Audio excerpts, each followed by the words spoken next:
Bismillahirrahmanirrahim. Alhamdulillah Rabbil Alamin wa bihi nasta'inu ala umuri dunya wa dini.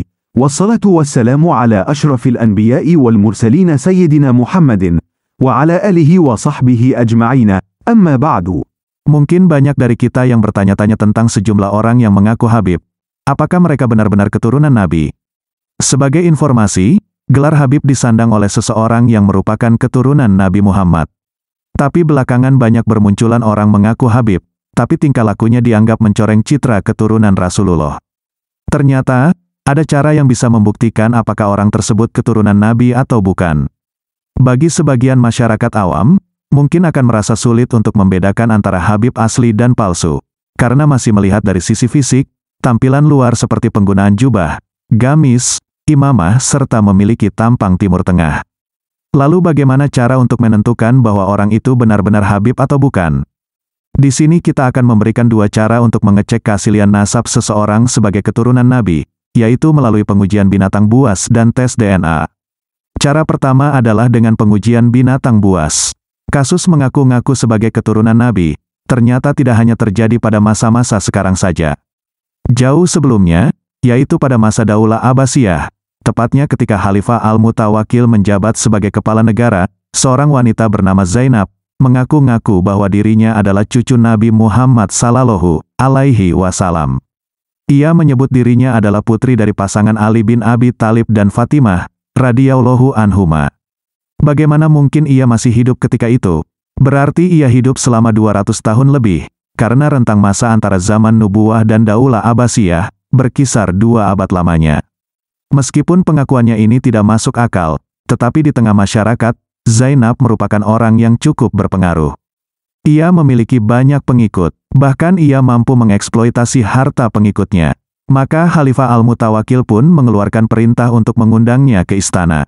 Kamu ini seorang gadis dan Rasulullah telah wafat ratusan tahun yang lalu. Bagaimana mungkin ini bisa terjadi? Khalifah mencecar Zainab, kemudian Zainab berkata, sesungguhnya Rasulullah megusap kepalaku dan berdoa kepada Allah untuk mengembalikan masa mudaku setiap 40 tahun sekali. Masih belum yakin dengan jawaban yang tidak masuk akal ini, Khalifah Al-Mutawakkil mengumpulkan masyayikh atau para tetua keturunan Ali bin Abi Thalib, putra-putra Al-Abbas, segenap warga Quraisy, dan memberitahu mereka perkara Zainab yang sangat kontroversial. Dan kemudian mereka pun menyebutkan sebuah riwayat bahwa Zainab telah wafat. Apa yang kamu katakan untuk menjawab pernyataan mereka? Khalifah kembali bertanya penuh selidik kepada Zainab. Itu riwayat palsu dan keji. Karena sesungguhnya, privasiku terjaga dari pengetahuan orang-orang. Bahkan mereka tidak tahu tentang kehidupan dan kematianku. Zainab mematahkan tuduhan itu dengan penuh percaya diri. Kemudian Khalifah bertanya kepada jamaah yang dia kumpulkan, adakah kalian memiliki bukti yang dapat mengungkap tipu daya wanita ini selain riwayat yang kalian sampaikan? Sayangnya mereka menjawab, tidak. Namun beberapa saat kemudian, sebagian mereka menawarkan satu solusi untuk memecahkan masalah ini, dengan mendatangkan Ali bin Muhammad, bin Musa, bin Ja'far, bin Muhammad, bin Ali, bin Musa, bin Ja'far, bin Muhammad, bin Ali, bin Husain, bin Ali bin Abi Thalib, yang mempunyai lakob, atau nama panggilan, Al-Hadi.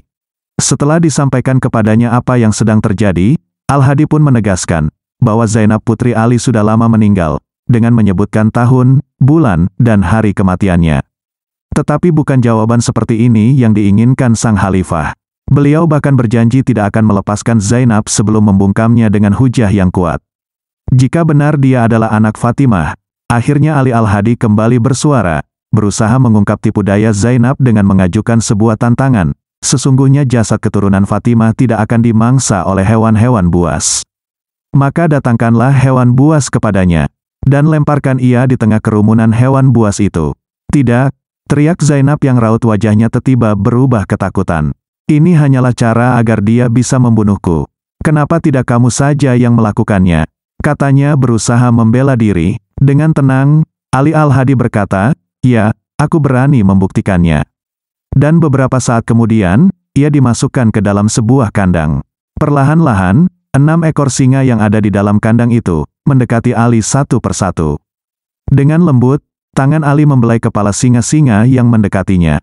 Binatang-binatang buas itu, di hadapan Ali Al-Hadi, menjadi jinak dan penurut.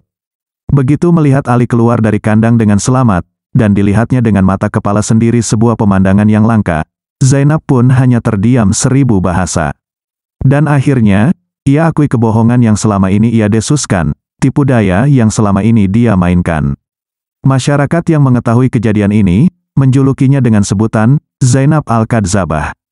Itu adalah cara pertama untuk membuktikan seseorang benar-benar keturunan Nabi atau bukan. Lalu apa cara kedua? Yaitu dengan tes Y-DNA. Pemeriksaan DNA dapat memberikan petunjuk tentang hubungan antar keluarga dan garis keturunan. DNA adalah singkatan dari deoksiribonukleik acid, dalam bahasa Indonesia disebut ADN, atau asam deoksiribonukleat.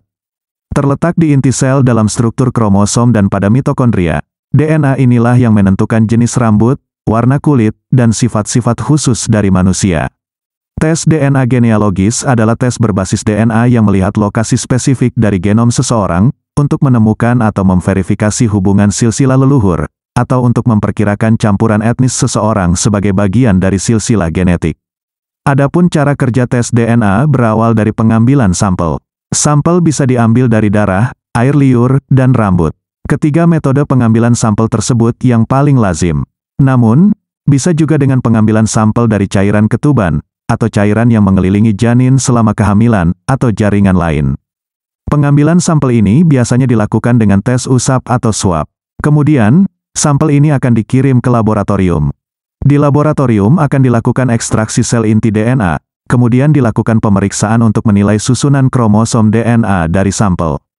Dari susunan kromosom ini akan didapatkan hasil, apakah terdapat kerusakan atau abnormalitas genetik tertentu, ataupun adanya kecocokan DNA antara sampel dan pembanding. Orang yang mengaku sebagai keturunan Nabi, maka DNA dia harus dalam haplogrup J1, JM267+, dan positif dalam mutasi genetik Arab Ismaili, FGC1695+ ke bawah, dan ada pada subgrup khas kabilah Adnani, yaitu L222.2, FGC1696, FGC7, FGC2, dan subklet di bawahnya. Di atas mutasi genetik ini kebanyakan Arab non-kabilah atau bangsa Semit, keturunan orang Iram atau Aram, dan lain-lain. Mutasi genetik ini tidak ditemukan pada populasi masyarakat lain di dunia. Sehingga jika itu ditemukan pada orang Indonesia, sudah dipastikan leluhurnya berasal dari Arab Adnaniyah. Orang yang mengaku sebagai Habib, jika diperiksa hasilnya di luar mutasi genetik ini, pasti ada yang salah dalam transmisi silsilah yang dia terima. Klasifikasi bangsa Arab saat ini telah didefinisikan berdasarkan sudut pandang dinasti, budaya dan geografis, dan telah melampaui varian filogenetik, atau paternal tunggal. Orang yang mengkaji silsilah nasab harus memperhitungkan hasil sidik jari genetik, dia harus melihat hal yang bertentangan dengan faktanya.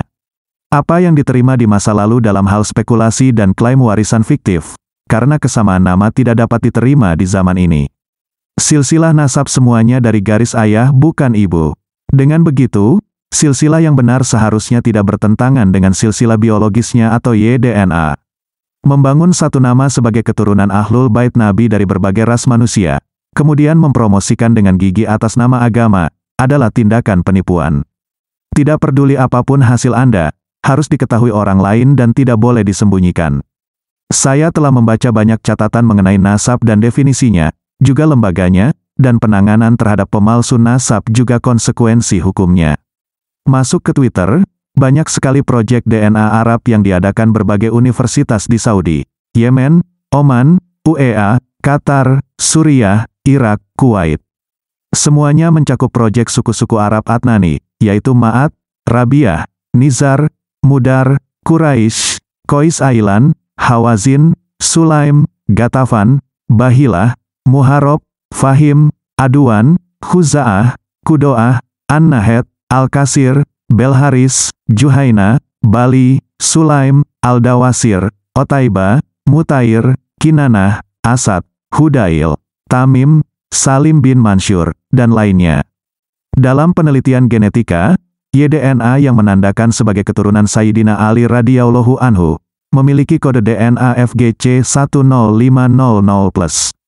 Pada pengembangan selanjutnya, zuriat dari keturunan Sayyidina Hasan dapat dikenali melalui ciri genetik DYS513 sama dengan 12, sedangkan Sayyidina Husain dengan kode ITNA FGC 30416. Kalian yang mengaku sebagai keturunan Nabi dan memakai gelar Habib, silahkan pilih cara yang mana untuk membuktikan bahwa kalian memang benar keturunan Nabi dari jalur Sayyidina Hasan atau Sayyidina Husain.